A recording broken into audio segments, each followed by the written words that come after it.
Alors, on accueille Reda qui va nous parler de deux sujets environnement. Premier sujet, Reda, tu t'installes et tu vas nous parler de dette écologique. Mais c'est à quel banquier que nous devons cet argent? Un banquier céleste ou plutôt terrestre. Nous sommes le 5 mai 2018 et comme tu dis, à partir d'aujourd'hui, on vit à crédit, enfin on s'endette. Et c'est une dette écologique et donc pas financière, une dette donc dont on parle beaucoup moins que la dette publique, tu l'as remarqué ces dernières semaines. Ainsi, la France, à partir d'aujourd'hui, qu'est-ce que ça veut dire qu'on s'endette? C'est qu'on consomme des ressources au-delà de ce que nous procure la nature. C'est une étude de WWF qui s'est associée à Global Footprint Network, c'est un institut de recherche international, qui révèle ce chiffre. Depuis quelques années, cet institut signale ce qu'ils appellent le jour fatidique du dépassement pour la planète. En un mot, c'est la date à partir de laquelle notre empreinte écologique excède la biocapacité de la planète. Notre empreinte écologique, elle est composée des émissions carbone, de l'utilisation des terres agricoles, de l'utilisation des prairies, des forêts. Elle est donc supérieure à la capacité annuelle de la planète à absorber des gaz à effet de serre d'origine anthropique, c'est-à-dire générés par l'activité humaine. Et donc la planète n'a pas de temps de reconstituer ses réserves pour nous fournir de quoi les consommer. Regarde cette infographie. En fait, cette date est de plus en plus précoce en ce qui concerne le jour fatidique pour la planète. En 1985, c'était le 5 novembre. En 1995, le 5 octobre. En 2005, le 26 août. Le 4 août en 2015. Le 2 août en 2017. Et donc, on peut logiquement supposer que cette année, cette date sera encore plus proche.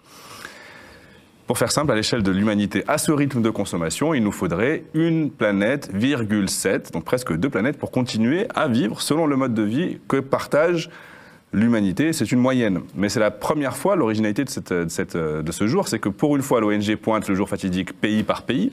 C'est une approche qui nous apprend que si l'ensemble de la planète vivait comme les Français le font, il faudrait presque 3 planètes pour compenser notre mode de vie.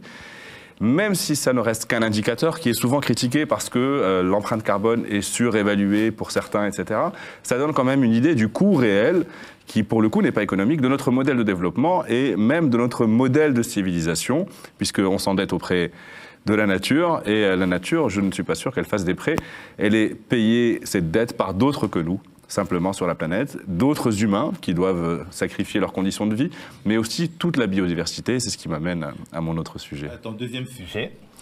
Mon deuxième sujet, il va sans doute te parler. Je te propose de deviner le nom de l'animal que je vais suggérer à l'image tout de suite. C'est un lion, c'est Simba, c'est le roi lion, c'est le roi de la forêt. Voilà, c'est le roi de la forêt, le roi de la savane, le roi des animaux, le prédateur absolu, c'est l'animal... Le lion indomptable aussi. Aussi, voilà, j'ai tendu la perche, tu l'as saisi, merci. C'est l'animal le plus largement représenté sur les drapeaux, les emblèmes, les blasons, les logos. On le reconnaît en fait parce que c'est un animal emblématique ou charismatique. Il y a un chercheur du CNRS qui s'appelle Franck Courchamp qui s'est interroger sur quels sont ces animaux que nous considérons comme les plus emblématiques. Pour arriver à trouver le résultat, il a administré 6000 questionnaires par Internet, il a questionné des enfants, des dizaines d'enfants dans plusieurs pays, et il a étudié les affiches des films d'animation, les pages d'accueil des zoos des 100 plus grandes villes du monde, et le résultat, en fait, c'est une liste. Cette liste, en fait, elle est simple, dans l'ordre. Les animaux que nous reconnaissons le plus facilement, que nous connaissons le plus, c'est le tigre, le lion, l'éléphant, la girafe, le léopard, le panda, le guépard, l'ours polaire, le loup gris et le gorille. Ce qu'ils ont en commun, c'est que dans notre perception, ils sont très présents.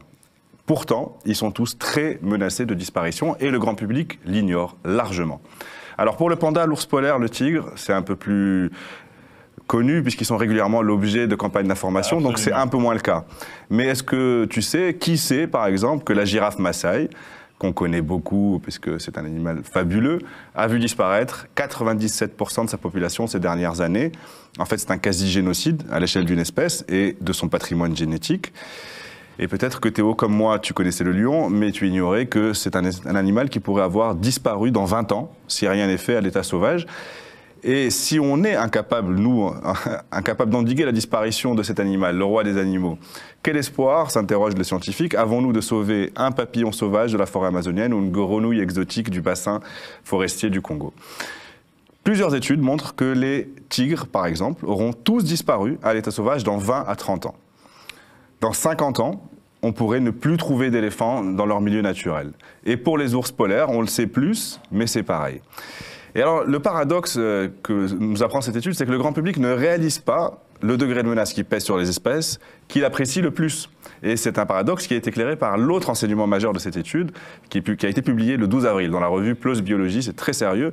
En fait, ces animaux sont tellement exploités par l'iconographie culturelle, commerciale, qu'on les croit en fait plus nombreux qu'ils ne sont en réalité. D'après l'étude de Franck Courchamp, certains d'entre nous, dans la journée, sont exposés 30 fois aux images de ces animaux-là. Au point que notre imaginaire, en fait, est habité par une population virtuelle d'espèces sauvages qui biaisent complètement notre perception du danger qu'elles courent. À titre d'exemple, en France, par exemple, Sophie la girafe, que tu connais peut-être. Oui, absolument, je suis papa. Il s'en vend plus chaque année que ne naissent de bébés en France. Près de 700 000 vendus. Et en fait, je suis tenté à ce moment-là de parler d'amour toxique parce qu'on... Tu connais le dicton, hein, préservez-moi de mes ennemis, je m'en occupe. Absolument. Ben, en fait, c'est un peu le paradoxe qui m'a attiré dans cette étude, c'est-à-dire que c'est des animaux tellement présents qu'on n'imagine pas qu'ils puissent avoir disparu dans 20 ans. Alors l'étude ne s'arrête pas là, le scientifique propose une sorte de droit à l'image, en fait une solution que les entreprises qui exploitent l'image de ces animaux versent un droit à l'image qui servirait à financer leur préservation. Pourquoi pas, effectivement? Puisqu'ils font du business sur leur image, il n'y a pas de raison, comme tout être, qu'ils soient rémunérés pour cela, notamment lorsqu'ils courent un danger d'extinction, parce que le risque que nous courons tous, en réalité, en tout cas j'estime que c'est un risque que nous courons tous en tant qu'espèce humaine, c'est que les tigres, les lions, les loups, les girafes appartiennent un jour à la mythologie pour nos petits-enfants. Voilà. C'est terrible, il faudrait qu'on y pense plus. Alors je ne voulais pas plomber ce journal et donc je vais rajouter une petite bonne nouvelle, c'est que cette semaine l'Union européenne a finalement décidé d'interdire les néonicotinoïdes et c'est plutôt pas mal, on y reviendra bientôt. Merci Reda.